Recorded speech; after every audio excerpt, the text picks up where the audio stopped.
ਦੇ ਮਾਮਲੇ ਦੇ ਵਿੱਚ ਸ਼ਾਇਦ ਇੱਕ ਪ੍ਰੇਮੀ ਨੂੰ ਮਾਰਿਆ ਗਿਆ ਸੀਗਾ, ਕਿਉਂਕਿ ਉਹ ਹਿੱਸਾ ਪੂਰਾ ਨਹੀਂ ਸੁਣ ਸਕਿਆ ਕੰਪਲੀਟਲੀ, ਬਾਅਦ ਚ ਮੈਂ ਸਟਾਰਟ ਕੀਤਾ। ਤਾਂ ਉਹਦੇ ਚ ਉਹ ਕਹਿ ਰਿਹਾ ਸੀਗਾ ਕਿ ਉਹ ਹਥਿਆਰ ਵੀ ਮੈਂ ਦਿੱਤਾ ਸੀਗਾ। ਸੈਕੰਡ, ਕਿ ਜੋ ਸ਼ਕਤੀ ਸਿੰਘ ਦੇ ਘਰ ਦੀ ਉਹ ਵੀ ਮਤਲਬ ਕਿ ਬੇਅਦਬੀਆਂ ਦਾ ਕਥਿਤ ਦੋਸ਼ੀ ਹੈ, ਤਾਂ ਉਹ ਮਤਲਬ ਕਿ ਜਿਹੜੀ ਰੇਕੀ ਹੋਈ ਸੀ, ਹਾਲਾਂਕਿ ਉਹ ਕਹਿੰਦਾ ਕਿ ਬਾਅਦ ਚ ਉਹ ਟ੍ਰੈਪ ਚ ਆ ਗਏ। ਨਿਹੰਗ ਸਿੰਘ, ਭੋਲਾ ਸਿੰਘ, ਉਹਨਾਂ ਦੇ ਨਾਮ ਵੀ ਉਹਨੇ ਦੱਸੇ ਬਕਾਇਦਾ, ਕਿ ਜਿਹੜੇ ਅੱਜ ਕੱਲ ਫਰੀਦਕੋਟ ਜੇਲ੍ਹ ਦੇ ਵਿੱਚ ਹੈ, ਤੇ ਦੂਸਰੇ ਵੀ ਉਮਰ ਕੈਦ ਕੱਟ ਰਹੇ ਆ। ਤਾਂ ਉਹਨੇ ਬਾਈ ਨੇਮ ਦੱਸੇ ਨੇ ਬੰਦੇ, ਤੇ ਕਹਿੰਦਾ ਕਿ ਇਹਨਾਂ ਨੇ ਵੈਪਨ ਮੰਗੇ, ਤੇ ਅਸੀਂ ਆਖਿਆ ਤੁਹਾਨੂੰ ਦੇਸੀ ਨਹੀਂ, 7-7, 8-8 ਲੱਖ ਰੁਪਏ ਦੇ ਅਸੀਂ ਇਹਨਾਂ ਨੂੰ ਵੈਪਨ ਮੁਹੱਈਆ ਕਰਵਾਏ ਸੀ। ਮਤਲਬ ਕਿ ਅਸੀਂ ਕੌਮ ਜਿੱਦਾਂ ਉਹਨਾਂ ਨੇ ਵਿਸ਼ੇਸ਼ ਜ਼ਿਕਰ ਕਰਦਾ ਕੋਈ ਬੰਦਾ, ਤਾਂ ਉਹ ਸਾਰੀਆਂ ਗੱਲਾਂ ਕੀਤੀਆਂ ਨੇ ਕਿ ਇਹ ਕੌਮ ਦੀ ਸੇਵਾ ਕਰਨੀ ਸੀ।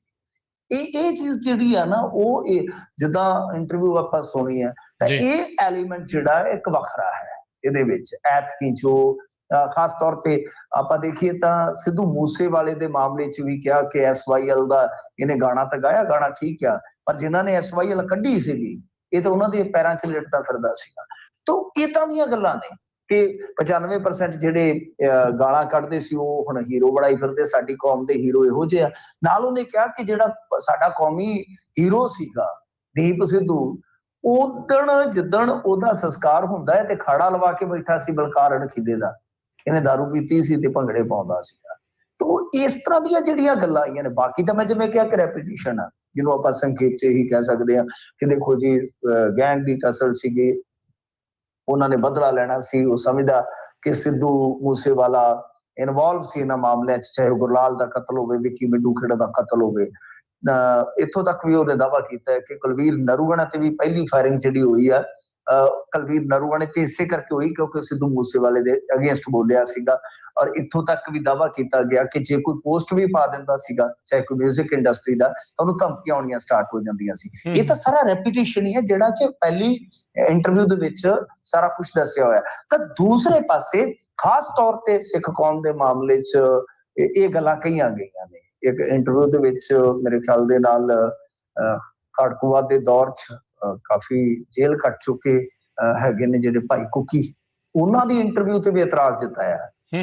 ਉਹਨਾਂ ਦੀ ਇੰਟਰਵਿਊ ਤੇ ਜਿੱਥੇ ਉਹਨਾਂ ਨੇ ਕਿਹਾ ਸੀਗਾ ਨਾ, ਸ਼ਾਇਦ ਕਿ ਹਰਿਆਣੇ ਚੋਂ ਆ ਕੇ ਸਾਡਾ ਮੁੰਡਾ ਮਾਰ ਗਏ ਵਗੈਰਾ ਵਗੈਰਾ ਗੱਲਾਂ ਜਿਹੜੀਆਂ ਕਹੀਆਂ ਕਿ ਭਾਈ ਸਾਹਿਬ ਅਸੀਂ ਤੁਹਾਡੀ ਇੱਜ਼ਤ ਕਰਦੇ ਹਾਂ ਪਰ ਅਸੀਂ ਡਰਦੇ ਨਹੀਂ ਕਿਸੇ ਤੋਂ, ਤੇ ਸਾਡੇ ਮਾਮਲੇ ਆ, ਮਤਲਬ ਕਿ ਤੁਹਾਨੂੰ ਸ਼ਾਇਦ ਇਹਨਾਂ ਗੱਲਾਂ ਦਾ ਪਤਾ ਨਹੀਂ। ਉਸਨੇ ਇਸ ਤਰ੍ਹਾਂ ਵੀ ਗੱਲ ਕਹੀ ਆ।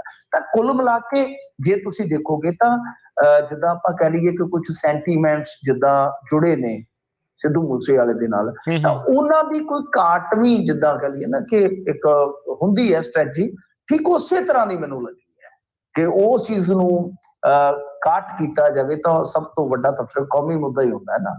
ਤਾਂ ਇੱਕ ਤਰ੍ਹਾਂ ਨਾਲ ਕਹਿ ਲਓ ਕਿ ਕੌਮੀ ਸੈਂਟੀਮੈਂਟ ਜਿਹੜੇ ਆ ਉਹ ਜ਼ਿਆਦਾ ਉਭਾਰੇ ਗਏ ਇਸ ਗੱਲਬਾਤ ਦੇ ਵਿੱਚ। ਖੈਰ ਇਹ ਸਾਰਾ ਕੁਝ ਹੈ ਤਾਂ ਹੁਣ ਆਉਣ ਵਾਲੇ ਦਿਨਾਂ 'ਚ ਪਤਾ ਲੱਗੇਗਾ ਕਿ ਇਹ ਵੀਡੀਓ ਜਿਹੜੀ ਆ ਸਹੀ ਹੈ ਜਾਂ ਮੰਨਿਆ ਹੋਇਆ। ਪਰ ਪੁਲਿਸ ਵਾਲੇ ਕਹਿੰਦੇ ਨੇ, ਇੱਕ ਚੈਨਲ ਨੇ ਦਾਅਵਾ ਕੀਤਾ ਕਿ ਕੁਝ ਪੁਲਿਸ ਦੇ ਅਧਿਕਾਰੀ ਜਿਹੜੇ ਉਹ ਪੁਸ਼ਟੀ ਕਰਦੇ ਆ ਕਿ ਆਵਾਜ਼ ਸ਼ਾਇਦ ਉਹਦੀ ਹੈ, ਤੇ ਜੇ ਆਵਾਜ਼ ਉਹਦੀ ਹੈ ਤਾਂ ਫਿਰ ਇਹਨਾਂ ਦਾਅਵਿਆਂ ਦੀ ਫਿਰ ਜਾਂਚ ਹੋਣੀ ਚਾਹੀਦੀ ਹੈ ਨਵੇਂ ਸਿਰੇ ਤੋਂ, ਜੋ ਦਾਅਵੇ ਕੀਤੇ ਜਾ ਰਹੇ ਕਥਿਤ ਤੌਰ ਤੇ। ਜੀ ਜੀ, ਨਵੇਂ ਐਂਗਲ ਜਿਹੜੇ ਆ ਇਸ ਚੀਜ਼ ਦੇ ਵਿੱਚ ਮਿੰਟੂ ਜੀ ਇਸ ਟਾਈਮ ਸਾਹਮਣੇ ਆ ਰਹੇ ਨੇ। ਫੜੀ ਗਈ 148 ਕਿਲੋ ਹੈਰੋਇਨ, ਮੁੱਖ ਮੰਤਰੀ ਭਗਵੰਤ ਮਾਨ ਨੇ ਕੀਤੀ ਸ਼ਲਾਘਾ। ਦੇਖੋ ਹਾਂਜੀ, ਅੱਛਾ ਕੰਮ ਕੀਤਾ ਇਹਨਾਂ ਨੇ। ਗੁਜਰਾਤ ਤੋਂ 75 ਕਿਲੋ ਇਹਨਾਂ ਨੇ ਹੈਰੋਇਨ ਜਿਹੜੀ ਆ ਉਹ ਫੜਾਈ ਸੀਗੀ। ਉਹ ਹੈਰੋਇਨ ਫੜੀ ਤਾਂ DRI ਤੇ ਮੇਰੇ ਖਿਆਲ ਦੇ ਨਾਲ ATS ਨੇ ਸੀਗੀ। ਤਾਂ ਇਸ ਤੋਂ ਬਾਅਦ ਹੁਣ ਮਹਾਰਾਸ਼ਟਰ ਤੋਂ ਵੀ 73 ਕਿਲੋ ਹੈਰੋਇਨ ਜਿਹੜੀ ਹੈ ਉਹ ਬਰਾਮਦ ਕਰਵਾਈ ਹੈ ਪੰਜਾਬ ਪੁਲਿਸ ਨੇ, ਆਪਣੀ ਇਨਪੁਟ ਦੇ ਕੇ, ਤੇ ਆਪਣੀ ਟੀਮ ਵੀ ਉੱਥੇ ਕੱਢੀ ਹੈ। ਇਹ ਕੰਟੇਨਰਾਂ 'ਚ ਹੀ ਸੀਗੇ ਦੋਨੇ ਮਾਲ। ਤਾਂ ਗੱਲ ਇਹ ਆ ਕਿ ਭਗਵੰਤ ਮਾਨ ਹੋਰਾਂ ਨੇ ਪਿੱਠ ਤੇ ਥਾਪੜੀ ਹੈ, ਪਰ ਇਹਨਾਂ ਨੂੰ ਥੋੜਾ ਜਿਹਾ ਨਾ ਆਪਣੇ ਜਿਹੜੇ ਹੈਗੇ ਨੇ ਰਫੂਗਰ ਮਿਸਟਰ ਕੰਗ, ਉਹਨਾਂ ਨੂੰ ਵੀ ਸਮਝਾਉਣਾ ਚਾਹੀਦਾ। ਉਹ ਤੇ ਕੱਲ ਦਬਕੇ ਮਾਰਦੇ ਪਏ ਸਨ ਕਿ SHO ਸੁਧਰ ਜਾਣਾ ਹੈ, ਕਰ ਦਿਆਂਗੇ, ਉਹ ਕਰ ਦਿਆਂਗੇ। ਕਿ ਤੁਹਾਡੇ ਅਫਸਰ ਹੁਣ ਅੱਛਾ ਕੰਮ ਕਰ ਰਹੇ ਆ ਤਾਂ ਤੁਸੀਂ ਉਹਨਾਂ ਦੀ ਸ਼ਲਾਘਾ ਕਰ ਰਹੇ ਹੋ, ਤਾਂ ਹੇਠਲੇ ਪੱਧਰ ਤੇ ਜਿਨ੍ਹਾਂ ਨੇ ਸਾਰਾ ਕੁਝ ਸੰਭਾਲਣਾ ਹੈ ਤਾਂ ਤੁਸੀਂ ਉਹਨਾਂ ਨੂੰ ਵੀ ਥੋੜਾ ਬਹੁਤਾ ਨਾ ਏਦਾਂ ਖਿਆਲ ਰੱਖ ਕੇ ਹੱਲਾਸ਼ੇਰੀ ਵਾਲਾ ਕੰਮ ਕਰ ਛੱਡੋ ਕਿ ਅਸੀਂ ਬਾਈ ਤੁਹਾਡੇ ਨਾਲ ਆ, ਵਧੀਆ ਕੰਮ ਕਰੋ। ਤਾਂ ਪੁਲਿਸ ਦੇ ਵਿੱਚ ਚੁਸਤੀ ਫੁਰਤੀ ਤੇ ਹੈ, ਕਿਉਂਕਿ ਰਾਜ ਕਰਮਵੀਰ ਸਿੰਘ ਜੀ ਇੱਥੇ ਜਿਹੜੇ ਡੀਜੀਪੀ ਆ ਉਹ ਚੇਂਜ ਹੋਏ ਨੇ, ਬਦਲ ਗਏ ਨੇ। ਤਾਂ ਹੁਣ ਜਦੋਂ ਡੀਜੀਪੀ ਚੇਂਜ ਹੋਏ ਆ ਤਾਂ ਉਹ ਥੋੜੇ ਐਕਟਿਵ ਨੇ, ਤੁਹਾਨੂੰ ਪਤਾ ਹੈ ਉਹਨਾਂ ਦਾ ਐਕਟਿਵਿਜ਼ਮ ਨਜ਼ਰ ਵੀ ਆਉਂਦਾ। ਦਰਬਾਰ ਸਾਹਿਬ ਗਏ ਸਨ, ਫਿਰ ਮੂਸਾ ਪਿੰਡ ਗਏ ਸਨ, ਤਾਂ ਸਿੱਧਾ ਕਿਹਾ ਸੀਗਾ ਕਿ ਅਸੀਂ ਜਿਹੜਾ ਇਹ ਗਰੋਹਵਾਦ ਆ ਉਹ ਅਸੀਂ ਇੱਥੇ ਨਹੀਂ ਰਹਿਣ ਦੇਣਾ। ਤਾਂ ਪੁਲਿਸ ਜਿਹੜੀ ਹੇਠਲੇ ਪੱਧਰ ਤੇ ਚੁਸਤ ਦਰੁਸਤ ਨਜ਼ਰ ਆ ਰਹੀ ਹੈ। ਖੈਰ ਇਹ ਵਧੀਆ ਗੱਲ ਹੈ ਕਿ ਇਨਪੁਟ ਜਾ ਰਹੀ ਹੈ, ਇੱਕ ਦੂਜੇ ਨਾਲ ਇਨਪੁਟ ਸ਼ੇਅਰ ਕਰਕੇ ਵੱਡੀਆਂ ਖੇਪਾਂ ਫੜੀਆਂ ਜਾ ਰਹੀਆਂ ਨੇ, ਪਰ ਹਾਲੇ ਵੀ ਬਹੁਤ ਸਾਰਾ ਮਾਲ ਟੱਪਦਾ ਆ। ਔਰ ਹੇਠਲੇ ਪੱਧਰ ਤੇ ਜਦੋਂ ਮੰਨ ਲਓ ਤੁਸੀਂ ਇਸ ਤਰ੍ਹਾਂ ਦਾ ਸਾਰਾ ਕੁਝ ਕਰ ਲਓਗੇ, ਕੱਲ ਨੂੰ ਖੁਦਾ ਨਾ ਖਾਸਤਾ ਵੀ ਚਲੋ ਕੋਈ ਹੋਰ ਨਾ ਗੱਲ ਵਾਪਰੇ, ਪਰ ਜੇ ਤੁਸੀਂ ਇਸ ਤਰ੍ਹਾਂ ਕਰ ਵੀ ਲੈਂਦੇ ਹੋ ਤਾਂ ਹੇਠਲੇ ਪੱਧਰ ਤੇ ਤੁਹਾਨੂੰ ਇਹ ਖਿਆਲ ਰੱਖਣ ਦੀ ਜ਼ਰੂਰਤ ਆ ਕਿ ਪੀਣ ਵਾਲਿਆਂ ਤੇ ਵੀ ਕੇਸ ਕਰ ਰਹੀ ਹੈ ਪੁਲਿਸ। ਕਿਉਂਕਿ ਪੁਲਿਸ ਜਿਹੜੀ ਆ ਉਹ ਖੁਦ ਇਸ ਗੱਲ ਦੇ ਵਿੱਚ ਹੁਣ ਝੂਠਿਆ ਨਹੀਂ ਪੈਣਾ ਚਾਹੁੰਦੀ। ਉਹ ਜੇ 2 ਗ੍ਰਾਮ ਫੜਦੇ ਆ ਤੇ 2 ਗ੍ਰਾਮ ਦਾ ਪਰਚਾ ਕੱਟ ਦਿੰਦੇ, 5 ਗ੍ਰਾਮ ਫੜਦੇ ਨੇ ਤੇ 5 ਗ੍ਰਾਮ ਦਾ ਪਰਚਾ ਕੱਟ ਦਿੰਦੇ। ਇਹ ਗੱਲ ਮੈਨੂੰ ਪੁਲਿਸ ਵਾਲਿਆਂ ਨੇ ਖੁਦ ਦੱਸੀ ਆ ਕਿ ਬਾਈ ਅਸੀਂ ਹੁਣ ਕੋਈ ਰਿਸਕ ਨਹੀਂ ਲੈਂਦੇ। ਜ਼ਿਆਦਾਤਰ ਪੁਲਿਸ ਵਾਲੇ ਸੋਚਦੇ ਆ ਕਿ ਯਾਰ ਜਿੰਨੀ ਫੜੀ, ਅੱਗੇ ਵੱਧ ਪਾ ਦਿੰਦੇ ਹੁੰਦੇ ਸੀ ਨੰਬਰ ਬਣਾਉਣ ਦੇ ਬਾਰੇ, ਜਾਂ ਉਹ ਛੱਡ ਦਿੰਦੇ ਸੀਗੇ ਪੈਸੇ ਪੂਸੇ ਲੈ ਕੇ। ਉਹ ਕਹਿੰਦੇ ਕਿ ਅਸੀਂ ਹੁਣ ਆਪਦੀ ਖੱਲ ਬਚਾਉਣੇ ਆ ਤੇ ਜਿੰਨਾ ਹੈਗਾ ਅਗਲੇ ਨੂੰ ਕਹਿੰਦੇ ਭਰਾਵਾ ਦੇਖਣਾ ਵੱਧ ਪਾਈਏ ਤੇ ਨਾ ਟੈਨਸ਼ਨ, ਅੱਗੇ ਤੁਰਿਆ ਜਾ। ਸੋ ਇਹ ਗੱਲ ਆ ਕਿ ਇਹ ਵੀ ਤੁਹਾਨੂੰ ਖਿਆਲ ਰੱਖਣਾ ਪਏਗਾ ਕਿ ਜਿਹੜੇ ਕੰਜ਼ਿਊਮ ਕਰਦੇ ਨੇ, ਜਿਹੜੇ ਛੋਟੇ ਜਾਂ ਕਹਿ ਲਓ ਕਿ ਮਾੜਾ ਮੋਟਾ ਵਿੱਚੋਂ ਵੇਚ ਕੇ ਗੁਜ਼ਾਰਾ ਕਰ ਲੈਂਦੇ ਆਪਣੇ ਖਾਣ ਪੀਣ ਜੋਗਾ, ਕਿ ਬਾਈ ਜੇ ਉਹਨਾਂ ਤੇ ਵੀ ਕੇਸ ਪਾਈ ਚੱਲੋਗੇ ਤਾਂ ਬਹੁਤ ਬੁਰਾ ਹਾਲ ਹੋ ਜਾਏਗਾ, ਕਿ ਕੇਸ ਵੀ ਵੱਧ ਜਾਣਗੇ, ਤੁਹਾਡੇ ਜੇਲ੍ਹਾਂ ਦੇ ਵਿੱਚ ਵੀ ਜਿਹੜਾ ਪਹਿਲਾਂ ਹੀ ਓਵਰ ਕਰਾਊਡ ਹੈ ਉਹ ਵੀ ਵਧੇਗਾ। ਤਾਂ ਤੁਹਾਨੂੰ ਇਹ ਜ਼ਰੂਰ ਦੇਖਣਾ ਪਏਗਾ ਕਿ ਬਾਈ ਵੱਡੀਆਂ ਮੱਛੀਆਂ ਫੜਨੀਆਂ ਜਾਂ ਨਾਲ ਫਿਰ ਪੂੰਗ ਵੀ ਵਲੇਟੀ ਜਾਣੇ। ਜੀ ਜੀ ਜੀ। ਅਗਲੀ ਮਿੰਟੂ ਜੀ ਆਪਾਂ ਖਬਰ ਤੇ ਜੇ ਚਰਚਾ ਕਰਦੇ ਜਾਈਏ, ਕੁਲਦੀਪ ਧਾਲੀਵਾਲ ਵੱਲੋਂ ਕੇਂਦਰੀ ਖੇਤੀਬਾੜੀ ਮੰਤਰੀ ਦੇ ਨਾਲ ਮੁਲਾਕਾਤ ਕੀਤੀ ਗਈ। ਹਾਂਜੀ ਦੇਖੋ, ਬੈਂਗਲੌਰ ਦੇ ਵਿੱਚ ਚੱਲ ਰਹੀ ਹੈ ਇੱਕ ਖੇਤੀਬਾੜੀ ਤੇ ਬਾਗਬਾਨੀ ਮੰਤਰੀਆਂ ਦੀ ਮੀਟਿੰਗ, ਸੰਮੇਲਨ ਆ ਕਾਫੀ ਵੱਡਾ। ਇਹਦੇ ਵਿੱਚ ਇਹਨਾਂ ਨੇ ਵਿਚਾਰ ਵਟਾਂਦਰਾ ਕੀਤਾ ਹੈ। ਬਾਰਡਰ ਏਰੀਆ ਦੇ ਜਿਹੜੇ ਹੈਗੇ ਨੇ ਕਿਸਾਨ, ਉਹਨਾਂ ਵਾਸਤੇ ਆਵਾਜ਼ ਜਿਹੜੀ ਹੈ ਬੁਲੰਦ ਕੀਤੀ ਹੈ ਕਿ ਤਾਰ ਤੋਂ ਪਾਰ 150 ਫੁੱਟ ਚੌੜੀ 425 ਕਿਲੋਮੀਟਰ ਲੰਬੀ ਜਿਹੜੀ ਸਰਹੱਦ ਪੱਟੀ ਹੈ, ਉਹਦੇ 'ਚ 14,000 ਏਕੜ ਵਾਲੇ ਕਿਸਾਨਾਂ ਨੂੰ ਉਹਨਾਂ ਤੇ ਲਗਾਈਆਂ ਜਿਹੜੀਆਂ ਉਲਟ ਸ਼ਰਤਾਂ ਦੇ ਮੁਤਾਬਕ ਮੁਆਵਜ਼ਾ ਦਿੱਤਾ ਜਾਵੇ।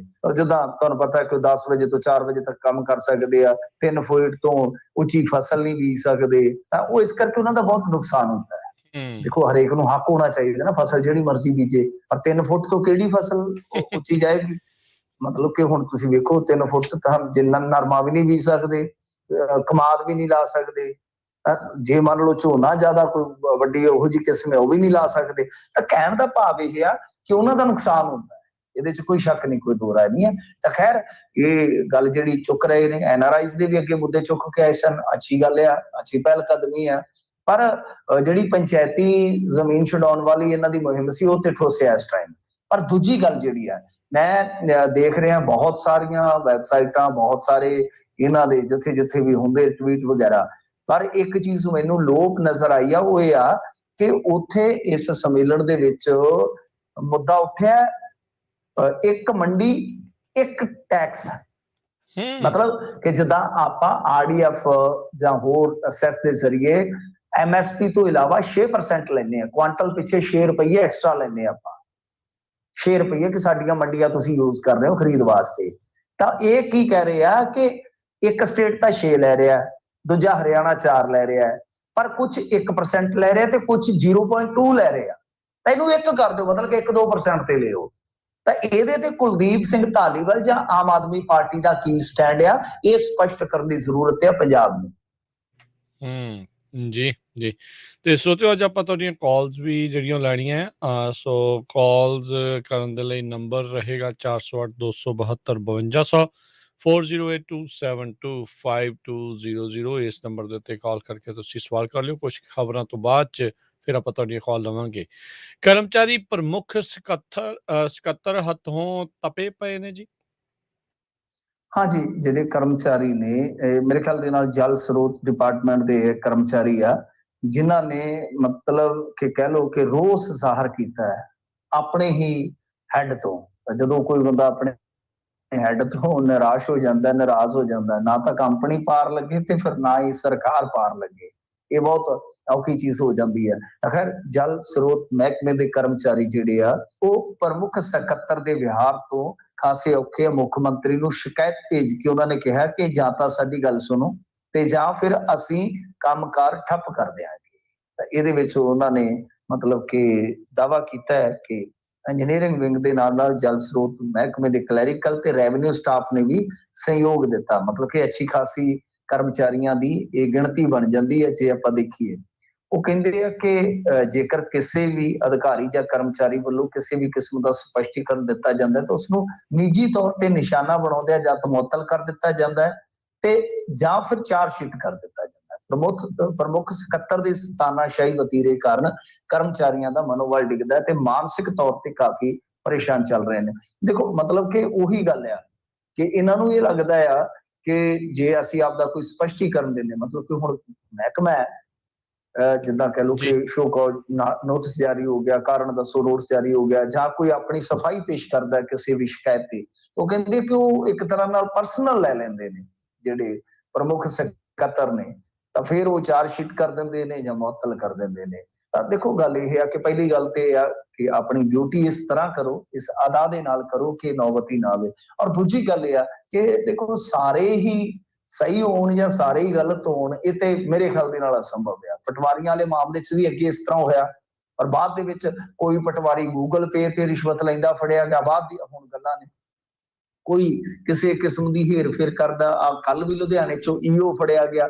ਮਤਲਬ ਇਹ ਆ ਕਿ ਤੁਸੀਂ ਕਿਸੇ ਕੇਸ ਦੇ ਵਿੱਚ ਤਾਂ ਕਹਿ ਸਕਦੇ ਹੋ ਕਿ ਯਾਰ ਆਹ ਕੁਛ ਹੋਇਆ। ਹਾਂ, ਮਿਸਬਿਹੇਵ ਕਿਸੇ ਨਾਲ ਨਹੀਂ ਹੋਣਾ ਚਾਹੀਦਾ, ਮਿਸਬਿਹੇਵ ਨਹੀਂ ਹੋਣਾ ਚਾਹੀਦਾ। ਅੱਗੇ ਵੀ ਇੱਕ ਤੁਹਾਨੂੰ ਪਤਾ ਸਿੱਖਿਆ ਮਹਿਕਮੇ ਦੇ ਸਕੱਤਰ ਤੇ ਵੀ ਇਸ ਤਰ੍ਹਾਂ ਦੇ ਦੋਸ਼ ਲੱਗਿਆ ਕਰਦੇ ਸਨ। ਅਧਿਆਪਕ ਕਹਿੰਦੇ ਸਨ ਕਿ ਵਤੀਰਾ ਸਹੀ ਨਹੀਂ ਹੈ, ਤਾਂ ਸਾਡਾ ਤਾਲਮੇਲ ਕਿਵੇਂ ਹੋਏਗਾ। ਤਾਂ ਬਿਲਕੁਲ ਇਹ ਨਹੀਂ ਹੋਣਾ ਚਾਹੀਦਾ ਫਿਰ, ਕਿਉਂਕਿ ਸਾਰੇ ਮਹਿਕਮੇ ਦਾ ਤਾਲਮੇਲ ਠੀਕ ਨਹੀਂ ਹੁੰਦਾ। ਇਸ ਕਰਕੇ ਦੋਏ ਚੀਜ਼ਾਂ ਦਾ ਧਿਆਨ ਰੱਖਣ ਦੀ ਜ਼ਰੂਰਤ ਹੈ ਕਿ ਇੱਕ ਤਾਂ ਮੁਲਾਜ਼ਮਾਂ ਨੂੰ ਪਿਆਰ ਨਾਲ ਡੀਲ ਕਰੋ ਤੇ ਦੂਜੀ ਚੀਜ਼ ਇਹ ਆ ਕਿ ਭਾਈ ਜੇ ਕੋਈ ਗਲਤ ਹੈ ਤਾਂ ਉਹਨੂੰ ਗਲਤ ਕਹੋ। ਇਹ ਨਾ ਕਹੋ ਕਿ ਸਾਡਾ ਤਾਂ ਕੋਈ ਗੱਲ ਨਹੀਂ, ਇਹਦੀ ਗਲਤੀ ਵੀ ਜਿਹੜੀ ਹੈ ਉਹ ਬਸ ਸਹੀ ਆ, ਦਰੁਸਤ ਆ। ਜੀ ਜੀ, ਬਿਲਕੁਲ। ਜੇ ਇਦਾਂ ਹੋਣ ਲੱਗ ਜੇ ਤਾਂ ਫਿਰ ਮੈਨੂੰ ਲੱਗਦਾ ਕਾਫੀ ਹੱਦ ਤੱਕ ਚੀਜ਼ਾਂ ਠੀਕ ਹੋ ਜਾਣ। ਗਲਤ ਨੂੰ ਗਲਤ ਕਹਿਣਾ ਤੇ ਸਹੀ ਨੂੰ ਸਹੀ। ਡੇਰਾ ਪ੍ਰੇਮੀ ਕਹਿੰਦੇ ਆ ਜੀ ਅਸੀਂ ਘਰਾਂ ਤੇ ਤਿਰੰਗੇ ਲਹਿਰਾਉਣੇ ਆ। ਦੇਖੋ, ਇਹ ਹੌਲੀ ਹੌਲੀ ਜਾਣਗੇ ਭਾਰਤੀ ਜਨਤਾ ਪਾਰਟੀ ਵਾਲੇ, ਜਿਹੜੇ ਪੂਰੇ ਉਹਨਾਂ ਦੇ ਪ੍ਰੋਗਰਾਮ ਹੁੰਦੇ ਆ ਨਾ, ਤੁਸੀਂ ਦੇਖਦੇ ਜਾਣਾ, ਆਗੇ ਆਗੇ ਦੇਖिए होता है क्या, ਇਹ ਵੀ ਨਿਕਲਾਂ ਹੀ ਪਾਉਣਗੇ ਹੁਣ। ਹਾਂਜੀ ਹਾਂਜੀ ਹਾਂਜੀ, ਐਵੇਂ ਥੋੜੀ ਨਾ ਪਰੋਲਾ ਮਿਲ ਗਿਆ, ਐਵੇਂ ਥੋੜੀ ਨਾ ਸਟੈਂਡ ਲੈ ਗਏ ਭਾਰਤੀ ਜਨਤਾ ਪਾਰਟੀ ਦੇ ਆਗੂ। ਤਾਂ ਡੇਰੇਦਾਰ ਬੈਠਾ, ਡੇਰਾ ਮੁਖੀ ਬੈਠਾ ਯੂਪੀ ਦੇ ਇੱਕ ਆਸ਼ਰਮ ਦੇ ਵਿੱਚ, ਉੱਥੇ ਇਹਨਾਂ ਨੇ ਪ੍ਰੋਗਰਾਮ ਬਹੁਤ ਵੱਡਾ ਪਾਇਆ ਸੀਗਾ ਬੀਤੇ ਦਿਨੀ। ਜਿੰਨੀ ਕੁ ਜਾਣਕਾਰੀ ਜੁਟੀ ਹੈ, ਕੁਛ ਮਤਲਬ ਕਿ ਜਿਹੜੇ ਪੁਲਿਸ ਦੇ ਪਿਆਰ ਵਾਲੇ ਬੰਦੇ ਵੀ ਉੱਥੇ ਪਹੁੰਚੇ ਹੋਏ ਸਨ ਇਹਨਾਂ ਦੇ, ਪਰ ਪੁਲਿਸ ਉੱਥੇ ਨਹੀਂ ਪਹੁੰਚਦੀ ਜਾਂ ਪਹੁੰਚਦੀ ਹੈ ਦੇਰ ਤੱਕ ਹੀ ਖੜੀ ਰਹਿੰਦੀ ਆ। ਭਾਈ ਹੁਣ ਉਹ ਕਿਹੜੇ ਆ, ਕਦੇ ਬੜਿਆ ਸਬੱਬ ਤੇ ਆਪਾਂ ਬਾਈ ਨੇ ਵੀ ਦੱਸ ਦਿਆਂਗੇ। ਖੈਰ, ਦੂਜੀ ਚੀਜ਼ ਜਿਹੜੀ ਹੈ ਇਹ ਉੱਥੇ ਮਤਲਬ ਕਿ ਇਹਨਾਂ ਨੇ ਐਲਾਨ ਕੀਤਾ ਕਿ ਘਰਾਂ ਤੇ ਪ੍ਰੇਮੀ ਜਿਹੜੇ ਆ ਤਿਰੰਗਾ ਲਹਿਰਾਉਣਗੇ। ਉਹਦੇ ਚ ਤਾਂ ਕੋਈ ਸਾਨੂੰ ਕੋਈ ਪ੍ਰੋਬਲਮ ਲਹਿਰਾਣਾ, ਕੋਈ ਦਿੱਕਤ ਨਹੀਂ ਹੈ। ਫਿਰ ਇਸ ਤੋਂ ਇਲਾਵਾ ਕੁਝ ਹੋਰ ਚੀਜ਼ਾਂ ਦਾ ਅਹਿਦ ਲਿਆ ਗਿਆ ਹੈ, ਜਿੱਦਾਂ ਮਤਲਬ ਕਿ ਵੱਡੇ ਸ਼ਹਿਰਾਂ ਤੇ ਮੁੱਖ ਮਾਰਗਾਂ ਤੇ ਮੋਬਾਈਲ ਪਖਾਨੇ ਜਿਹੜੇ ਹੁੰਦੇ ਆ, ਮਤਲਬ ਕਿ ਮੋਬਾਈਲ ਟਾਇਲਟ ਉਹ ਸਥਾਪਿਤ ਕੀਤੇ ਜਾਣ। ਕੁਝ ਚੀਜ਼ਾਂ ਹੋਰ ਨੇ, ਪਰ ਇੱਕ ਵੀਡੀਓ ਹਾਲਾਂਕਿ ਮੈਂ ਪੁਸ਼ਟੀ ਨਹੀਂ ਕਰਦਾ, ਉਹਦੇ ਚ ਬੋਲਣ ਵਾਲਾ ਤੇ ਨਜ਼ਰ ਨਹੀਂ ਆ ਰਿਹਾ, ਪਰ ਡੇਰੇਦਾਰ ਸਪਸ਼ਟ ਤੌਰ ਤੇ ਬੈਠਾ ਨਜ਼ਰ ਆ ਰਿਹਾ, ਡੇਰਾ ਮੁਖੀ। ਪਰ ਜਦੋਂ ਸਹੁੰ ਚੁਕਾ ਰਿਹਾ, ਸਹੁੰ ਚੁਕਾਉਣ ਵਾਲਾ ਵਿਅਕਤੀ ਉਹ ਵਾਰ-ਵਾਰ ਇੱਕ ਸ਼ਬਦ ਇਸਤੇਮਾਲ ਕਰ ਰਿਹਾ, ਹਿੰਦੁਸਤਾਨ। ਜਾਂ ਤਾਂ ਹੁਣ ਉਹਦੇ ਉਚਾਰਨ ਚ ਕੋਈ ਸਮੱਸਿਆ ਹੈ ਤੇ ਜਾਂ ਫਿਰ ਗੱਡੀ ਬਿਲਕੁਲ ਦੂਜੇ ਪਾਸੇ ਨੂੰ ਮੁੜ ਰਹੀ ਹੈ।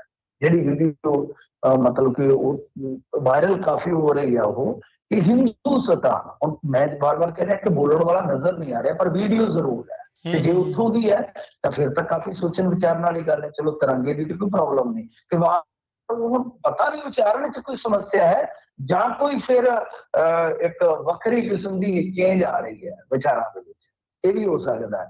ਤਾਂ 2-3 ਵਾਰੀ ਇਹ ਸ਼ਬਦ ਉਸ ਮਤਲਬ ਕਿ 25 ਕੁ ਸੈਕਿੰਡ ਦੀ ਜਾਂ 30 ਕੁ ਸੈਕਿੰਡ ਦੀ ਉਹ ਵੀਡੀਓ ਹੈ, ਉਹਦੇ ਵਿੱਚ ਨਜ਼ਰ ਆਉਂਦਾ ਹੈ। ਹਾਲਾਂਕਿ ਬਥੇਰਾ ਯਤਨ ਕੀਤਾ ਕਿ ਪੁਸ਼ਟੀ ਹੋ ਜਾਵੇ ਕਿ ਕਿਸੇ ਐਂਗਲ ਤੋਂ ਕੋਈ ਵੀਡੀਓ ਇਸ ਤਰ੍ਹਾਂ ਦਾ ਸ਼ੂਟ ਹੋਇਆ ਹੋਵੇ ਜਿਹਦੇ ਚ ਬੋਲਣ ਵਾਲੇ ਦੀ ਤਸਵੀਰ ਨਜ਼ਰ ਆ ਜਾਵੇ ਜਾਂ ਪੰਡਾਲ ਕੋਈ ਨਜ਼ਰ ਆ ਜਾਵੇ, ਤਾਂ ਉਹ ਚੀਜ਼ ਮੈਨੂੰ ਨਹੀਂ ਲੱਭੀ। ਪਰ ਕਾਫੀ ਹੈਰਾਨਗੀ, ਹਾਲਾਂਕਿ ਮੈਂ ਵਾਰ-ਵਾਰ ਕਹਿ ਰਿਹਾ ਮੈਂ ਪੁਸ਼ਟੀ ਨਹੀਂ ਕਰ ਸਕਦਾ ਜੀ, ਉਹ ਵੀਡੀਓ ਕਾਫੀ ਵਾਇਰਲ ਹੋ ਗਈ ਹੈ। ਤਾਂ ਗੱਲ ਇਹ ਹੈ ਕਿ ਤਿਰੰਗਾ ਲਹਿਰਾਓ, ਜੋ ਮਰਜ਼ੀ ਕਰੋ ਜੀ ਸਦਕੇ, ਤੁਹਾਡੀ ਆਪਣੀ ਵੀ ਆਜ਼ਾਦੀ ਹੈ, ਆਪਣੀ ਚਲੋ ਕਿ ਸਾਰੀ ਪਸੰਦ ਹੈ, ਚੋਣ ਆ, ਪਰ ਆਹ ਚੀਜ਼ ਜਿਹੜੀ ਹੈ ਉਹਦੇ ਸਾਫ਼ ਸਪਸ਼ਟ ਆ। ਦੇਖੋ ਪੈਰੋਲ ਮਿਲਣੀ, ਕਿਉਂਕਿ ਅਗਾਂਹ ਇਲੈਕਸ਼ਨ ਹੋਣਾ ਹੈ ਹਰਿਆਣੇ ਦੇ ਵਿੱਚ। ਮੈਂ ਚੰਡੀਗੜ੍ਹ ਨੂੰ ਵੀ ਇਸੇ ਚੀਜ਼ ਨਾਲ ਹੀ ਜੋੜਦਾ, ਅੱਡ ਵਿਧਾਨ ਸਭਾ ਨੂੰ ਵੀ ਇਸੇ ਚੀਜ਼ ਨਾਲ ਹੀ ਜੋੜਦਾ, ਤੇ ਇਹ ਚੀਜ਼ਾਂ ਵੀ ਇਸੇ ਚੀਜ਼ ਨਾਲ ਹੀ ਜੋੜਦਾ। ਤੇ ਆਉਣ ਵਾਲੇ ਸਮੇਂ 'ਚ ਭਾਜਪਾ ਜਿਹੜੀ ਹੈ, ਤੁਸੀਂ ਦੇਖੋ ਜਿਹੜਾ ਦੁਸ਼ਯੰਤ ਚਟਾਲਾ ਹੈ, ਇਹਨੂੰ ਪੰਜੀ ਦਾ ਭੌਣ ਦਿਖਾ ਕੇ ਆਪ ਹੀ ਆਪਣੇ ਪੱਧਰ ਤੇ ਸਰਕਾਰ ਬਣਾਉਣ ਦਾ ਯਤਨ ਕਰੇ। ਜੀ, ਜੀ, ਜੀ।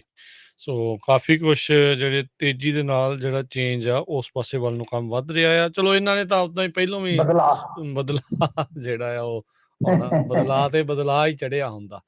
ਸੋ ਬਿਲਕੁਲ ਸੋਤਿਓ, ਆਪਾਂ ਹੁਣ ਕਾਲਸ ਵੀ ਲੈਣੀਆਂ ਤੁਹਾਡੀਆਂ। ਕਾਲ ਕਰਨ ਦੇ ਲਈ ਨੰਬਰ 408-272-5200। ਇੱਕ ਖਬਰ, ਉਸ ਤੋਂ ਬਾਅਦ ਬ੍ਰੇਕ, ਤੇ ਬ੍ਰੇਕ ਤੋਂ ਬਾਅਦ ਫਿਰ ਆਪਾਂ ਤੁਹਾਡੀਆਂ ਕਾਲਸ ਲਵਾਂਗੇ। ਤੁਸੀਂ ਵੀ ਮਿੰਟੂ ਜੀ ਨੂੰ ਸਵਾਲ ਪੁੱਛ ਸਕੋਗੇ। 9 ਵਜੇ ਤੱਕ ਇਹ ਪ੍ਰੋਗਰਾਮ ਜਿਹੜਾ ਉਹ ਚੱਲੇਗਾ। ਅਗਲੇ ਹੋਰ 20-25 ਮਿੰਟ ਜਿਹੜਾ ਇਹ ਪ੍ਰੋਗਰਾਮ ਆ ਉਹ ਚੱਲੇਗਾ। ਤੁਸੀਂ ਉਸ ਦੇ ਦਰਮਿਆਨ ਜਿਹੜੇ ਆ ਵੱਧ ਤੋਂ ਵੱਧ ਕਾਲਸ ਕਰਕੇ ਆਪਣਾ ਸਵਾਲ ਜਿਹੜੇ ਆ ਉਹ ਤੁਸੀਂ ਪੁੱਛ ਸਕੋਗੇ। ਅਗਲੇ ਜਿਹੜੀ ਗੱਲ ਮਿੰਟੂ ਜੀ ਕਰਦੇ ਜਾਈਏ, ਸਾਬਕਾ ਮੰਤਰੀ ਬਿਕਰਮ ਮਜੀਠੀਆ ਨੂੰ ਫਿਲਹਾਲ ਰਹਿਣਾ ਪਵੇਗਾ ਜੀ ਜੇਲ੍ਹ 'ਚ। ਦੇਖੋ, ਮੈਨੂੰ ਨਹੀਂ ਲੱਗਦਾ ਕਿ ਵਿਕਰਮ ਮਜੀਠੀਆ ਦੇ ਕਰਮ ਤੇਜ਼ ਹੋ ਸਕਦੇ ਆ। ਹਾਂ, ਥੋੜਾ ਸਮਾਂ ਪੈ ਕੇ, ਪਰ ਹੁਣ ਤਾਂ ਬਾਹਲੇ ਹੀ ਕਰਮ ਠੰਡੇ ਪੈ ਗਏ। ਤਾਂ ਅੱਗੇ ਜਿੱਥੇ ਲੱਗੀ ਸੀ ਸੁਣਵਾਈ, ਪਹਿਲਾਂ ਛੁੱਟੀਆਂ ਆ ਗਈਆਂ, ਗਰਮੀ ਦੀਆਂ ਛੁੱਟੀਆਂ, ਹਾਏ ਗਰਮੀ ਤੇ ਹਾਏ ਗਰਮੀ, ਤੇ ਉਸ ਤੋਂ ਬਾਅਦ ਜਦੋਂ ਕੋਰਟ ਲੱਗਾ, ਸਾਰੀ ਜਿਰਾ ਮੁਕੰਮਲ ਹੋ ਗਈ। ਐਨ ਮੌਕੇ ਤੇ ਆ ਕੇ ਜਿਹੜੇ ਜਸਟਿਸ ਸਾਹਿਬ ਸੀਗੇ ਉਹ ਅਲੱਗ ਹੋ ਗਏ, ਲਹਿਦਾ ਹੋ ਗਏ ਕੇਸ ਤੋਂ। ਫਿਰ ਮਾਮਲਾ ਦੂਸਰੀ ਬੈਂਚ ਕੋਲ ਗਿਆ, ਤੇ ਕਮਾਲ ਦੀ ਗੱਲ ਇਹ ਹੋਈ ਕਿ ਦੂਸਰੀ ਬੈਂਚ ਦੇ ਵਿੱਚੋਂ ਵੀ ਖਬਰਾਂ ਇਹ ਆ ਰਹੀਆਂ ਨੇ ਕਿ ਇੱਕ ਜਸਟਿਸ ਸਾਹਿਬ ਨੇ ਇਨਕਾਰ ਕਰ ਦਿੱਤਾ। ਤਾਂ ਅੱਜ ਮੇਰੇ ਖਿਆਲ ਦੇ ਨਾਲ ਜਿਹੜੇ ਜਸਟਿਸ ਅਨੂਪ ਚਿਤਕਾਰਾ ਜੀ ਨੇ, ਉਹਨਾਂ ਨੇ ਆਪਣੇ ਆਪ ਨੂੰ ਕੇਸ ਤੋਂ ਲਹਿਦਾ ਕਰ ਲਿਆ। ਤਾਂ ਇੱਥੇ ਆ ਕੇ ਫਿਰ ਮਾਮਲਾ ਹੁਣ ਜਿਹੜਾ ਪਚੀਦਾ ਬਣ ਗਿਆ, ਤੇ ਮਾਮਲਾ ਜਾਊਗਾ ਹੁਣ ਚੀਫ ਜਸਟਿਸ ਸਾਹਿਬ ਕੋਲ। ਤਾਂ ਉਸ ਤੋਂ ਬਾਅਦ ਫਿਰ ਬੈਂਚ ਦੀ ਅਲਾਟਮੈਂਟ ਹੋਏਗੀ, ਨਵੇਂ ਸਿਰੇ ਤੋਂ ਫਿਰ ਆਰਗੂਮੈਂਟ, ਨਵੇਂ ਸਿਰੇ ਤੋਂ ਫਿਰ ਸੁਣਵਾਈ ਹੋ ਕੇ ਫਿਰ ਕੋਈ ਫੈਸਲਾ ਆਏਗਾ। ਤਾਂ ਮੈਂ ਤਾਂ ਹੀ ਕਹਿ ਰਿਹਾ ਕਿ ਬਿਕਰਮ ਮਜੀਠੀਆ ਲਈ ਗਰਮੀ ਤੇ ਸਾਰੀ ਜਿਹੜੀ ਹੈ ਉਹ ਮੇਰੇ ਖਿਆਲ ਦੇ ਨਾਲ ਉੱਥੇ ਬੀਤ ਗਈ ਤਕਰੀਬਨ। ਹੁਣ ਤੇ 15 ਅਗਸਤ ਮੱਦੇ ਨਜ਼ਰ ਹੋਏਗੀ ਕਿ ਆਜ਼ਾਦੀ ਦੇ ਦਿਹਾੜੇ ਤੋਂ ਪਹਿਲਾਂ ਜੇ ਇੱਥੋਂ ਕਿਤੇ ਆਜ਼ਾਦੀ ਮਿਲ ਜਾਏ ਤੇ ਅੱਛਾ ਰਹੇਗਾ। ਜੀ, ਜੀ। ਤੇ ਇੱਥੇ ਆਪਾਂ ਹੁਣ ਇੱਕ ਬ੍ਰੇਕ ਲੈਣੀ ਆ ਸਰੋਤਿਓ, ਮਿੰਟੂ ਜੀ, ਤੇ ਆਪਾਂ ਬ੍ਰੇਕ ਤੋਂ ਬਾਅਦ ਮੁੜ ਕੇ ਫਿਰ ਵਾਪਸ ਹਾਜ਼ਰ ਹੁੰਦੇ ਹਾਂ, ਤੇ ਪ੍ਰੋਗਰਾਮ ਚੱਲਦਾ ਰਹੇਗਾ। ਤੇ ਤੁਸੀਂ ਮਿੰਟੂ ਪ੍ਰੋਗਰਾਮ ਦੇ ਵਿੱਚ ਹੁਣ ਸਰੋਤਿਓ ਕਾਲ ਕਰ ਸਕਦੇ ਹੋ। ਮਿੰਟੂ ਜੀ ਨੂੰ ਕਾਲ ਕਰਨ ਦੇ ਲਈ ਸਟੂਡੀਓ ਦਾ ਨੰਬਰ ਹੈ 408-272 5200 4082725200। ਮਿਲਦੇ ਹਾਂ ਇੱਕ ਪ੍ਰੋਗਰਾਮ, ਇੱਕ ਬ੍ਰੇਕ ਤੋਂ ਬਾਅਦ 'ਚ।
ਸਤਿ ਸ਼੍ਰੀ ਅਕਾਲ ਦੋਸਤੋ, ਮੈਂ ਹਾਂ ਤੁਹਾਡਾ ਆਪਣਾ ਦੇਵੀ ਮਹਿਸੂਸਪੁਰੀ। ਤੁਸੀਂ ਸੁਣ ਰਹੇ ਹੋ ਪੰਜਾਬੀ ਰੇਡੀਓ USA।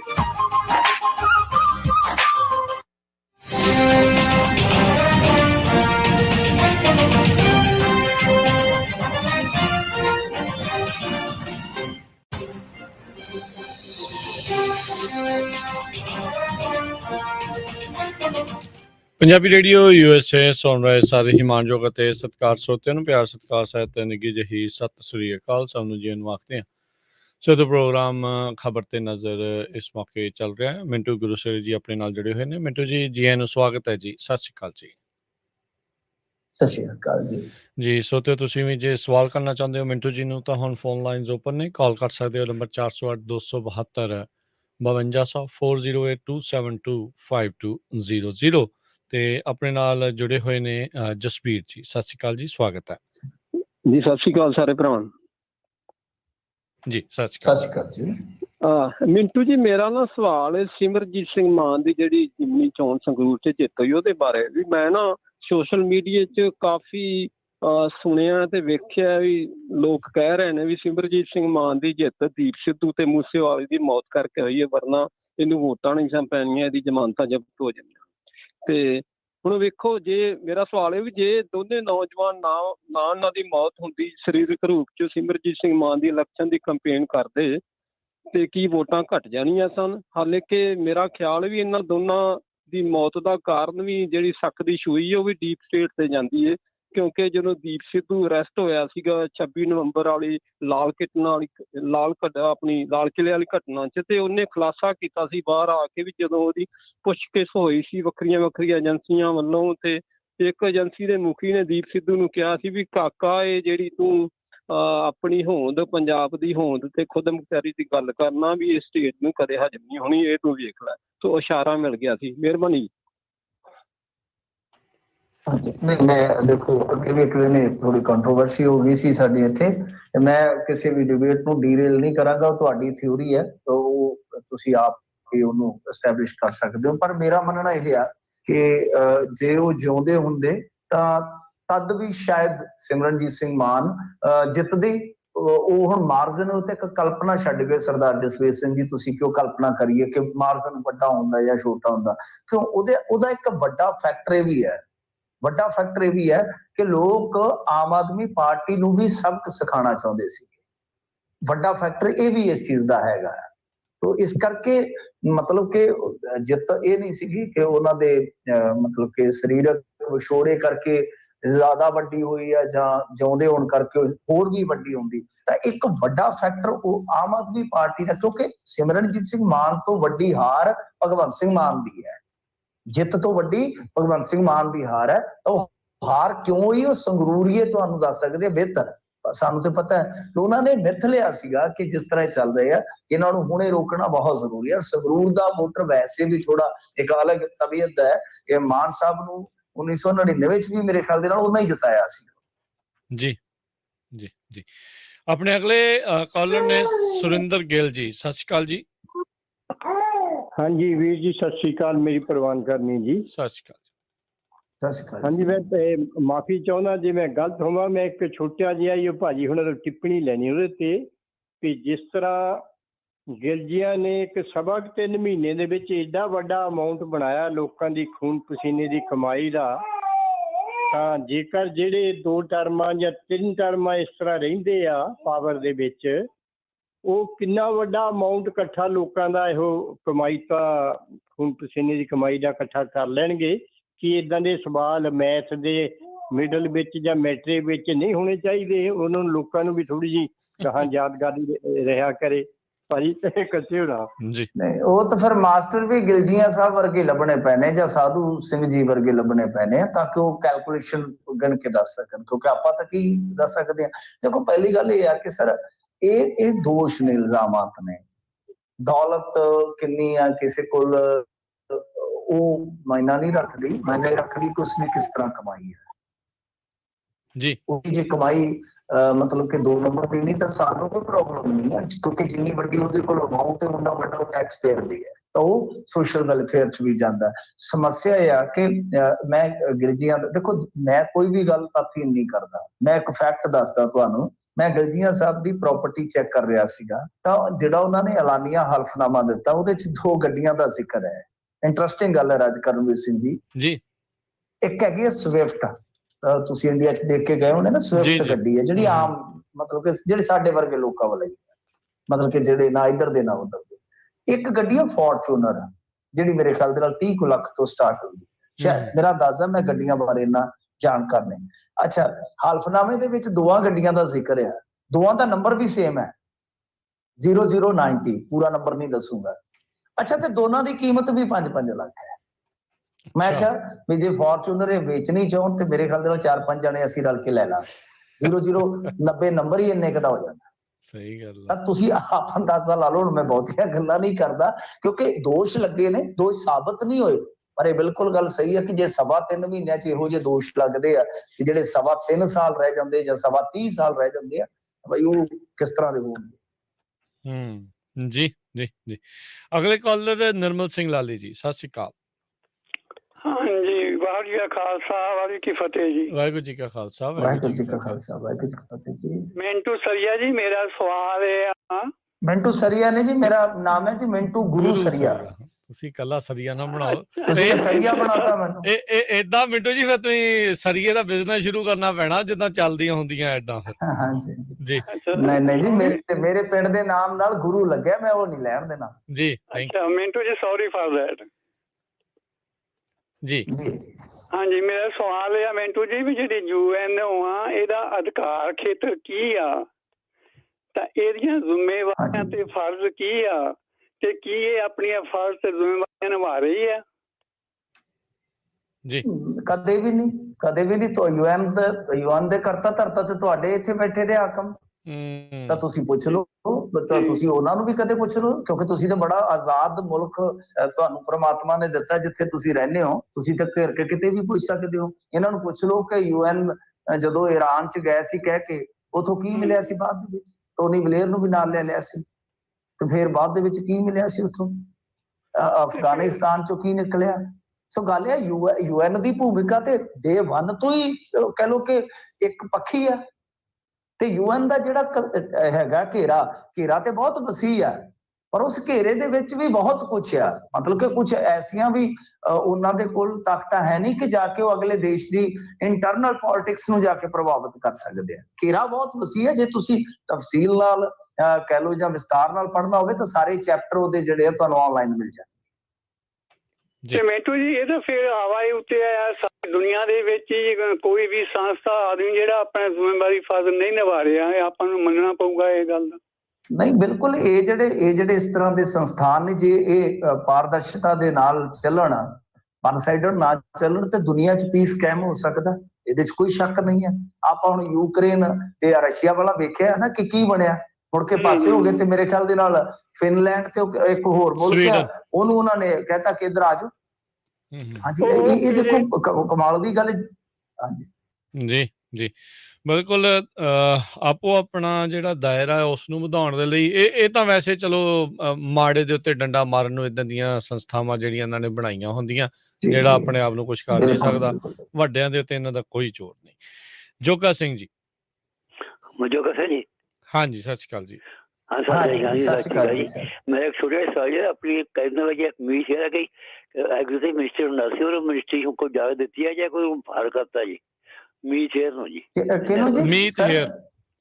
ਮੀਤ, ਹਾਂ ਨਹੀਂ ਮੀਤ ਹੇਅਰ ਦਾ ਇੱਕ ਮੇਰੇ ਖਿਆਲ ਦੇ ਨਾਲ ਮੰਤਰਾਲਾ ਲੈ ਲਿਆ ਸੀਗਾ, ਸ਼ਾਇਦ ਸਿੱਖਿਆ ਮੰਤਰਾਲਾ, ਮੇਰੇ ਖਿਆਲ ਦੇ ਨਾਲ, ਜੇ ਮੈਂ ਭੁੱਲਦਾ ਨਹੀਂ ਹੈ। ਪੋਰਟਫੋਲੀਓ 'ਚ ਇਹ ਚੇਂਜ ਹੋਇਆ ਸੀਗਾ, ਖੇਡ ਮੰਤਰਾਲਾ ਉਹਦੇ ਕੋਲ ਹੈਗਾ, ਤੋਂ ਇੱਕ ਮੰਤਰਾਲਾ ਉਹਦੇ ਕੋਲੋਂ ਲੈ ਲਿਆ ਗਿਆ ਸੀਗਾ, ਬਾਕੀ ਹੈਗੇ ਆ, ਪੋਰਟਫੋਲੀਓ ਤਾਂ ਉਹਦਾ ਹੈਗਾ ਜੀ। ਥੈਂਕ ਯੂ ਜੀ, ਮਿਹਰਬਾਨੀ ਜੀ। ਸੋ ਤਾਂ ਤੁਸੀਂ ਵੀ ਜੇ ਕਾਲ ਕਰਕੇ ਕੋਈ ਸਵਾਲ ਪੁੱਛਣਾ ਚਾਹੁੰਦੇ ਹੋ ਤਾਂ ਕਾਲ ਕਰਨ ਦੇ ਲਈ ਨੰਬਰ ਹੈ 408 272 5200 4082725200 ਦੇ ਉੱਤੇ। ਤੇ ਆਪਣੇ ਅਗਲੇ ਕਾਲਰ ਨੇ ਮਹਿੰਦਰ ਸਿੰਘ ਜੀ। ਸਤਿ ਸ਼੍ਰੀ ਅਕਾਲ। ਸਤਿ ਸ਼੍ਰੀ ਅਕਾਲ ਭਾਜੀ। ਸਤਿ ਸ਼੍ਰੀ ਅਕਾਲ। ਮੈਂ ਤਾਂ ਸੰਗਤ ਦੋਸਤਾਂ ਬਾਰੇ ਪੁੱਛਣਾ ਸੀ ਕਿ ਉਹ ਫੜੇ ਗਏ ਕਿ ਇੱਦਾਂ ਕੋਈ ਭਗੌੜਾ ਹੀ ਹੈ? ਕੌਣ ਜੀ? ਸੰਗਤ ਸਿੰਘ ਗਿਲਜੀਆਂ। ਗਿਲਜੀਆਂ? ਹਾਂਜੀ ਨਹੀਂ, ਉਹ ਹਾਲੇ ਕਾਬੂ ਨਹੀਂ ਆਇਆ। ਜਦੋਂ ਆਇਆ ਤੇ ਤੁਹਾਨੂੰ ਮੈਂ ਪਹਿਲਿਆਂ 'ਚ ਦੱਸਾਂਗਾ ਕਿ ਪੰਜਾਬੀ ਰੇਡੀਓ ਯੂਐਸ ਤੇ ਹਾਲੇ ਦੇਖੋ ਬਈ, ਹਰੇਕ ਬੰਦਾ ਜ਼ੋਰ ਲਾਉਂਦਾ ਹੀ ਹੈ ਜੀ ਕਿ ਨਿਕਲ ਜਾਈਏ, ਪਰ ਮੇਰੇ ਖਿਆਲ ਦੇ ਨਾਲ ਨਹੀਂ ਮਿਲੇਗੀ, ਇਹਨਾਂ ਨੂੰ ਰਾਹਤ ਨਹੀਂ ਮਿਲੇਗੀ। ਗਏ ਸਨ ਹਾਈ ਕੋਰਟ ਦੇ ਵਿੱਚ ਤੇ ਗੱਲ ਨਹੀਂ ਬਣੀ, ਹਾਈ ਕੋਰਟ ਨੇ ਰਿਜੈਕਸ਼ਨ ਪਾ ਦਿੱਤੀ ਇਹਨਾਂ ਦੀ ਡਿਮਾਂਡ ਤੇ ਕਿ ਜੋ ਕਾਨੂੰਨੀ ਤੌਰ ਤੇ ਇਹ ਰਾਹਤ ਮੰਗ ਰਹੇ ਸੀ, ਰਾਹਤ ਦਿੱਤੀ ਨਹੀਂ ਗਈ। ਠੀਕ ਹੈ ਜੀ। ਅਗਲੇ ਕਾਲਰ ਨੇ ਜਸਪ੍ਰੀਤ ਜੀ। ਸਤਿ ਸ਼੍ਰੀ ਅਕਾਲ ਜੀ। ਸਤਿ ਸ਼੍ਰੀ ਅਕਾਲ ਜੀ। ਮਿੰਟੂ ਭਾਜੀ ਨੂੰ ਸਵਾਲ ਹੈ ਜੀ, ਜਿੱਦਾਂ ਭਾਜੀ ਹਾਂਜੀ ਭਾਜੀ, ਜਿੱਦਾਂ ਤੁਸੀਂ ਵੀ ਦੱਸਦੇ ਹੋ ਤੇ ਬਾਕੀ ਪੱਤਰਕਾਰ ਵੀ ਦੱਸਦੇ ਹੁੰਦੇ ਆ ਵੀ ਪੰਜਾਬ 'ਚ ਸੈਕਿੰਡ ਧਿਰ ਦਾ ਵੀ ਇਹ ਖਾਲੀ ਆ। ਮੇਰਾ ਸਵਾਲ ਇਹ ਹੈ ਜੀ, ਜਿਵੇਂ ਬੀਜੇਪੀ ਵਾਲੇ ਆ ਵੀ ਇਹ ਜਿੱਦਾਂ ਹੁਣ ਸਿੱਧੂ ਮੂਸੇ ਵਾਲੇ ਦਾ ਜਾਂ ਹੋ ਰਿਹਾ ਜਾਂ ਰਿਹਾਈ ਵਾਲਾ ਹੋ ਰਿਹਾ, ਵੀ ਇਹਨਾਂ ਨੂੰ ਕਿਉਂ ਨਹੀਂ ਤਰਜੀਹ ਦੇ ਰਹੀ ਇਹੋ ਜਿਹੀ ਚੀਜ਼ਾਂ ਨੂੰ, ਜਿਹੜੇ ਵੀ ਇਹਨਾਂ ਨੂੰ ਪੰਜਾਬ 'ਚ ਮਾੜਾ ਮੋਟਾ ਪੈਰ ਲਵਾ ਸਕਦੇ? ਇਹ ਆਹ ਕੂੜਾ ਕਰਕਟ ਵੀ ਪੁਰਾਣੇ ਮੰਤਰੀ ਇਕੱਠੇ ਕਰਨ ਦੀ ਕਾਹਤੋਂ ਲੱਗੇ ਹੋਏ ਆ?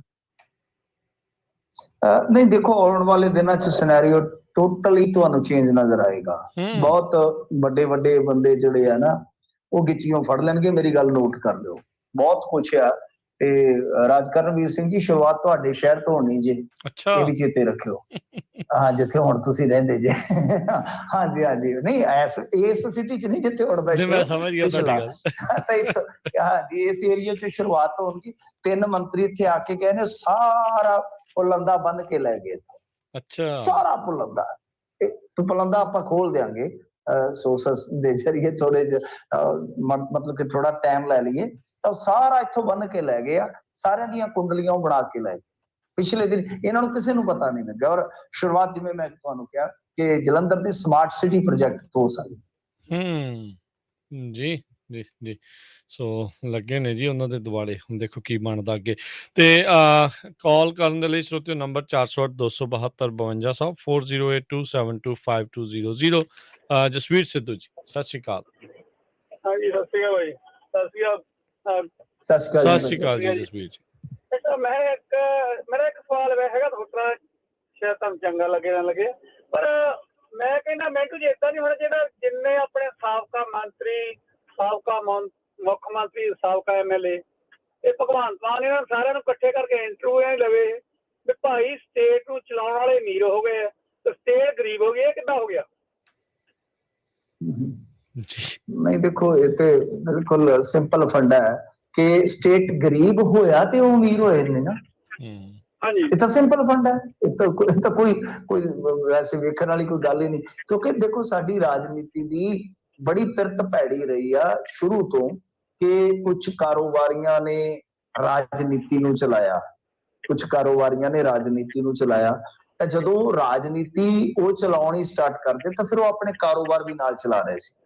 ਜਦ ਕਿ ਤੁਸੀਂ ਦੇਖਿਆ ਹੋਣਾ ਪੱਛਮ ਦੀ ਰਾਜਨੀਤੀ 'ਚ ਅਜਿਹਾ ਬਹੁਤ ਘੱਟ ਦੇਖਣ ਨੂੰ ਮਿਲਦਾ ਹੈ ਕਿ ਜਿਹੜੇ ਬਿਜ਼ਨਸ ਇੰਟਰਸਟ ਹੈ ਬਿਲਕੁਲ ਅੱਡ ਹੋ ਜਾਂਦੇ ਜਦੋਂ ਬੰਦਾ ਪਾਵਰ 'ਚ ਆਉਂਦਾ ਹੈ। ਤਾਂ ਜਦੋਂ ਪਾਵਰਲੈਸ ਹੋ ਜਾਂਦਾ ਫਿਰ ਆਪਣਾ ਬਿਜ਼ਨਸ ਚਲਾਉਂਦਾ ਹੈ। ਤਾਂ ਜੇ ਕੋਈ ਇਸ ਤਰ੍ਹਾਂ ਕਰਦਾ ਫੜਿਆ ਜਾਂਦਾ ਤਾਂ ਉਹਨੂੰ ਬੜਾ ਪੱਛਮ ਦਾ ਸਮਾਜ ਭੈੜਾ ਸਮਝਦਾ ਹੈ, ਮਤਲਬ ਕਿ ਉਹਨੂੰ ਸੋਸਾਇਟੀ ਦੇ ਵਿੱਚ ਬੜਾ ਨਖੇਧ ਆਦਮੀ ਗਿਣਿਆ ਜਾਂਦਾ। ਇਹ ਮੈਂ ਗਲਤ ਹੈ ਤੇ ਜ਼ਰੂਰ ਮੈਨੂੰ ਕਰੈਕਟ ਕਰ ਦੇਣਾ। ਪਰ ਅਸੀਂ ਤਾਂ ਕਹਿੰਦੇ ਬੱਲੇ ਬੱਲੇ ਉਹਨੇ ਕਮਾਈ ਬੜੀ ਕੀਤੀ। ਸਾਡੀ ਸੋਚ ਹੀ ਲੈਤਾ ਹੈ ਸਾਡੀ ਸੋਸਾਇਟੀ ਦੀ, ਮੁਆਸ਼ਰੇ ਦੀ। ਅਸੀਂ ਕਹਿੰਦੇ ਫਲਾਣਾ ਯਾਰ ਉਹ ਨੰਗ ਜਿਹਾ ਹੁੰਦਾ ਸੀ, ਲੀਡਰ ਬਣ ਗਿਆ ਹੀ, ਬੱਲੇ ਬੱਲੇ ਬੱਲੇ ਉਹਨੇ ਤੇ ਛੱਤ ਤੇ ਮਹਿਲ ਵੀ, ਜਾਨੀ ਮੈਨੂੰ ਵੀ ਮੌਕਾ ਮਿਲੇ ਤੇ ਮੈਂ ਵੀ ਉਹਦੇ ਬਰਾਬਰ ਛੱਤ ਤੇ। ਤਾਂ ਗੱਲ ਇਹ ਹੈ ਕਿ ਕੁਝ ਚੀਜ਼ਾਂ ਜਿਹੜੀਆਂ ਨੇ ਉਹ ਠੀਕ ਤਦੇ ਹੋ ਸਕਦੀਆਂ ਜਦੋਂ ਬਹੁਤ ਜ਼ਿਆਦਾ ਅਵੇਅਰਨੈਸ ਹੋਏਗੀ। ਤਾਂ ਮੇਰੇ ਖਿਆਲ ਦੇ ਨਾਲ ਪੰਜਾਬ ਮਿਸਾਲ ਪੇਸ਼ ਕਰੇਗਾ ਇਸ ਮਾਮਲੇ 'ਚ। ਮੈਂ ਪਹਿਲਾਂ ਵੀ ਕਿਹਾ ਔਰ ਮੇਰੀ ਇੱਕ ਗੱਲ ਸੱਚ ਸਾਬਤ ਹੋਈ, ਬਹੁਤ ਗਲਤ ਵੀ ਸਾਬਤ ਹੋਈਆਂ। ਜੀ ਜੀ। ਮੈਂ ਤੁਹਾਨੂੰ ਕਿਹਾ ਸੀਗਾ ਐਸੇ ਮੰਚ ਤੇ ਵਾਧੂ ਵਾਰੀ, ਹਰੇਕ ਮੰਚ ਤੇ ਕਿਹਾ ਸੀਗਾ ਕਿ ਜੇ ਪੋਲੀਟੀਕਲੀ ਇੱਕ ਬਹੁਤ ਵੱਡਾ ਬਦਲਾਅ ਆਏਗਾ ਤਾਂ ਪੰਜਾਬ ਤੋਂ ਆਏਗਾ, ਆਇਆ ਪਿਆ। ਹੁਣ ਉਹ ਰਿਜ਼ਲਟ ਕਿਸ ਤਰ੍ਹਾਂ ਦੇ ਦਿੰਦਾ ਹੈ ਤਾਂ ਤੁਹਾਡੇ ਸਾਹਮਣੇ ਆ ਕਿ ਯੂ ਟਰਨ ਵੀ ਬਹੁਤ ਵੱਜ ਰਹੇ ਨੇ। ਇੰਨੇ ਯੂ ਟਰਨ ਇੱਕ ਮੈਨੂੰ ਲੱਗਦਾ 5 ਸਾਲ ਦੀ ਟਰਮ 'ਚ ਨਹੀਂ ਵੱਜਦੇ ਉਹਨੇ ਜਿੰਨੇ ਪੰਜਾਬੀਆਂ ਨੇ ਵਜਾਤੇ ਆ 3 ਮਹੀਨਿਆਂ 'ਚ, 4 ਮਹੀਨਿਆਂ 'ਚ। ਸੋ ਇਸ ਕਰਕੇ ਬਾਕੀ ਸਵਾਲ ਆਇਆ ਸੀਗਾ ਗੁਰਮੀਤ ਸਿੰਘ ਮੀਤੇਰ, portfolio sports environment related programs, ਮਤਲਬ ਕਿ ਐਜੂਕੇਸ਼ਨ ਚਲੇ ਗਈ ਹੈ ਤਾਂ ਵਾਤਾਵਰਨ ਉਹਨਾਂ ਕੋਲ ਆ ਗਿਆ। ਜੀ ਜੀ। ਸੁਖਬੀਰ ਬਾਦਲ ਕਹਿ ਰਿਹਾ ਵੀ ਆਪ ਦੀ ਜਿਹੜੀ ਸਰਕਾਰ ਆ ਉਹ ਫਸ ਰਹੀ ਆ ਵੀ ਪੰਜਾਬ ਪੁਲਿਸ ਮੂਸੇ ਵਾਲੇ ਕਤਲकांड ਦੀ ਜਾਂਚ ਤਾਂ ਨਹੀਂ ਕਰ ਰਹੀ। ਇਹਨਾਂ ਨੇ ਕਿਹਾ ਵੀ CBI ਨੂੰ ਸੌਂਪ ਦਿਓ, ਅੱਗੇ ਤਾਂ ਦਿੱਲੀ ਵਾਲੇ ਕਰੀ ਜਾਂਦੇ ਆ।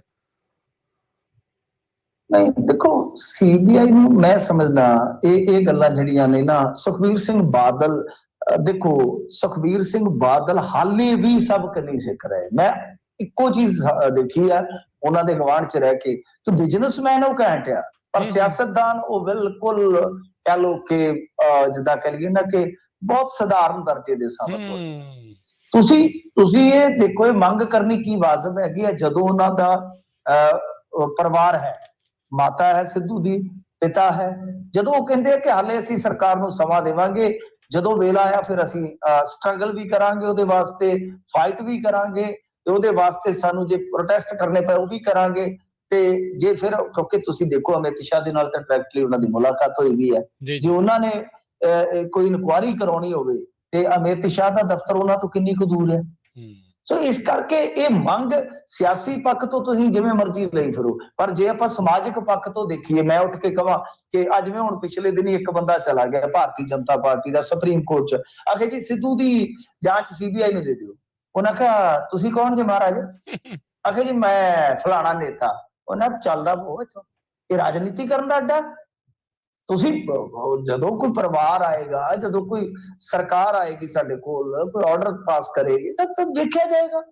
ਕਮਾਲ ਦੀ ਗੱਲ ਹੈ, ਪੁਲਿਸ ਇਨਵੈਸਟੀਗੇਟ ਕਰ ਰਹੀ ਹੈ ਮਾਮਲੇ ਨੂੰ, ਸ਼ੂਟਰ ਫੜੇ ਜਾ ਰਹੇ, ਗ੍ਰਿਫਤਾਰੀਆਂ ਹੋ ਰਹੀਆਂ ਨੇ, ਤੁਸੀਂ CBI ਨੂੰ ਜਾਂਚ ਦੇ ਰਹੇ ਹੋ। ਤਾਂ ਇਹ ਮੰਗ ਹੀ ਗਲਤ ਹੈ।